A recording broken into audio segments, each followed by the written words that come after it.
ஓம் நமோ நாராயணாய. ஸ்ரீமதே ராமானுஜாய நமஹ.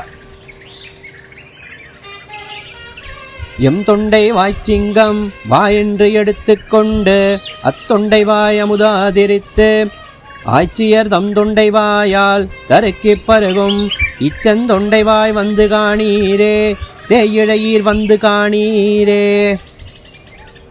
இதன் பொருள், சிவந்த அதரத்தினை உடைய எம் சிங்கக்குட்டியே வா என்று இடுப்பில் எடுத்துக்கொண்டு கோபிகைகள் கண்ணனுடைய சிவந்த அதரத்தில் ஊறுகிற அமிர்தத்தை விரும்பி தங்களுடைய கொவ்வை வாயை அவன் வாயோடு சேர்த்து பருகுகிற இந்த கண்ணனின் சிவந்த வாயழகை வந்து காணீரே. சிவந்த ஆபரணம் அணிந்துள்ள பெண்களே, இங்கு வந்து பாருங்கள்.